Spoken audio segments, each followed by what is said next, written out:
વિદેશથી આવેલ પાર્સલ છોડાવવાના બહાના હેઠળ ફરિયાદી પાસેથી ઓનલાઈન તથા બેંક એકાઉન્ટ મારફતે રૂપિયા ટ્રાન્સફર કરાવી છેતરપિંડી આચરનાર સાયબર ફ્રોડના એક આરોપીને શિનોર પોલીસે ઓપરેશન પરાક્રમ હેઠળ મુંબઈ ખાતેથી ઝડપી પાડી કાયદેસરની કાર્યવાહી હાથ ધરી છે।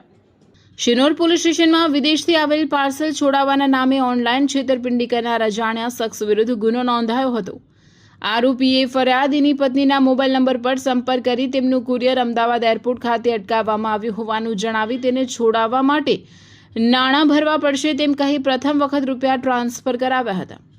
ત્યારબાદ ફરીથી ફોન કરી જણાવવામાં આવ્યું હતું કે પાર્સલ સીઆઈડી દ્વારા પકડી લેવામાં આવ્યું છે અને તેને છોડાવવા માટે વધુ રૂપિયા ભરવા પડશે। બાદમાં પાર્સલમાં ડોલર હોવાનું જણાવી તેને છોડાવવા માટે વધુ નાણાંની માંગણી કરવામાં આવી હતી। તેમજ રૂપિયા નહીં ભરવામાં આવે તો સીઆઈડી દ્વારા કાર્યવાહી કરવામાં આવશે તેવી બીક બતાવી ફરિયાદીને ભયભીત કરવામાં આવ્યો હતો।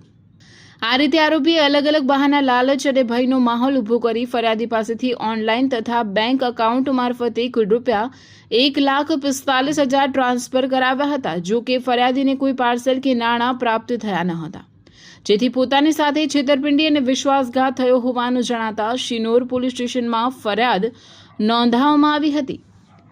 ગુનાની ગંભીરતાને ધ્યાનમાં લઈ શિનોર પોલીસ સ્ટેશનના પોલીસ ઇન્સ્પેક્ટર આર વસાવાના માર્ગદર્શન હેઠળ ટેકનિકલ સર્વેલન્સ અને ડિજિટલ પુરાવાઓના આધારે આરોપીની ઓળખ મેળવી વિશેષ ટીમની રચના કરવામાં આવી હતી।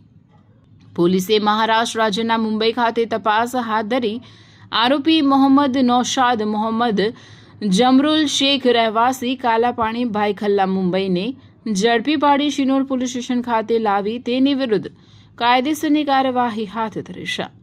આ સમગ્ર કામગીરીમાં police inspector R Vasava, head constable Paragbhai તથા પોલીસ કોન્સ્ટેબલ ગોવિંદજીએ મહત્વપૂર્ણ અને પ્રશંસનીય કામગીરી બજાવી હતી।